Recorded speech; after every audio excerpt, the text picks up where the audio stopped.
Okay, Duncan, we're going to look a little bit at the controls inside the car so you can see what everything is, at least up front, make you a little bit familiar with it. When explaining some of the controls, I might be speaking about things that you're very familiar with, about how engines work, so you'll just have to forgive me. I'm going to assume you know absolutely nothing, although that's probably not the case. So let's start over here on the floor. If we go over to the extreme right and the extreme left, you'll see that there are vents. These are so that if your feet are getting too warm, you open the vent. If they're getting too cold, just close the vent. There's one on each side. Then you'll see two sticks in the middle. This is the handbrake.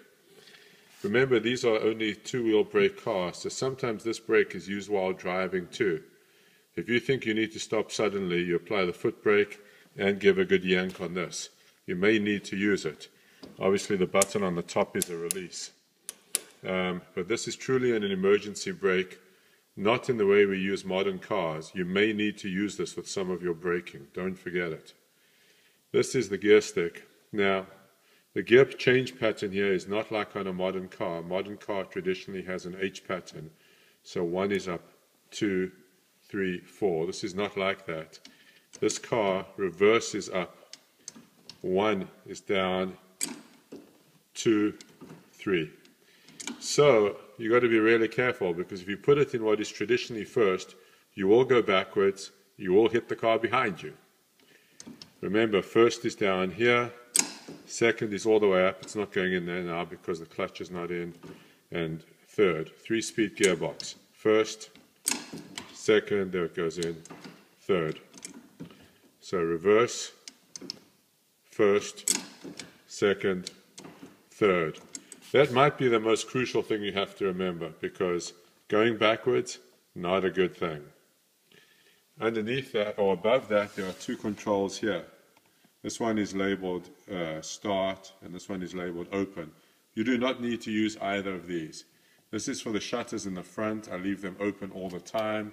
Don't worry about it. This is for the starting carburetor or pilot jet. This car does not need to use that. I made a slight modification to take that out of the picture. And believe me, that's a good thing. So this should always be all the way up as it is. This should always be all the way down as it is. The koala bear stays there. We can talk about that some other time, if we need to.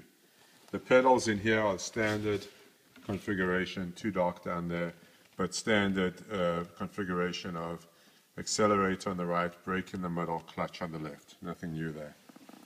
Up here is a clock. This is a wind clock. That's why the time is not set. This is your speedometer, digital speedometer, not bad for 1925. Your odometer, which doesn't work properly, but your mileometer does. And this is how you reset it. You pull it out and turn it. And this is important because this is how you keep track of your gas mileage. The car will do about 130, maybe 140 miles on a tank. There is no fuel gauge. This is how you tell. So you really got to reset this every time you refuel, or you'll run out of gas. I've done that a few times. And you certainly wouldn't be the first. So remember that. There are some very important gauges in here. The top one is the temperature gauge. The car will run about 190 to 210, somewhere in this range. Obviously, early on it'll be down here, but it'll warm up to somewhere in this range, and that's normal. If you're getting down here, closer to 220, obviously that's boiling, not good, something's wrong. Pull over or slow down and attend to it. Maybe the most important gauge is the oil pressure gauge. This is critical. If you lose oil pressure, stop the car immediately. The oil pressure in this car, and I'll verify it again when I start the car, but will initially start off probably around 27. It'll settle in once it's warm around 20, and when you're idle, may drop as low as 5, which is fine. But while you're running, it needs to be up around 20 or so. If it suddenly drops down and stays down, stop the car immediately. Idling around 5 is normal. While driving, you need to keep a close eye on these two gauges. Very, very important.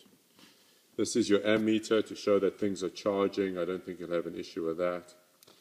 This here is just opens a scuttle vent on the bonnet. You can probably see it opening there.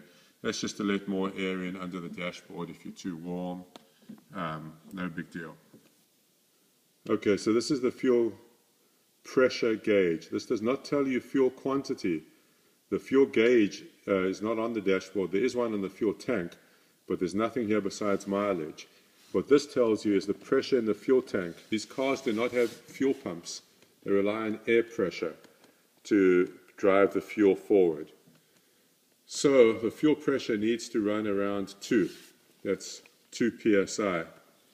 Occasionally it'll be more than that, occasionally it'll be less than that. You need at least 1 to keep driving. You need a pressure of about 2 to start the car. If it exceeds 4, you probably need to vent the petrol tank. But that's another important gauge to keep an eye on, fuel pressure. And over here is the ignition switch. As you can see, there's several things here. This is off. Ignition 1, ignition 2, double. You always run the car on double.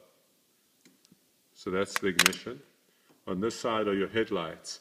Side and rear lights. These are the side lights on either side of you. Auxiliary rear doesn't exist. And these would be headlights and rear lights. So either you're running these or these, although you'll never be driving at night. But if it's raining or something, you might want to put the headlights on as normal. Then if we go all the way to the left of the steering column, we see this big, great, humongous thing. This is a fuel pressure pump, and I'll discuss it when we talk about starting the car. Now let's take a look at the actual steering wheel. And you'll see that there are 3 levers on the steering wheel. If this thing gets into focus, let me move a bit further away. Okay. On the left is what's called a governor, or you might think of it as a throttle. On the right is your ignition timing, late or retarded, early or advanced. And in the middle is your carburetor mixture, weak mixture, normal mixture, strong mixture. We'll talk about that too. And this is the horn button. Press it, you get a blast of noise. Separate video will detail what all this is all about.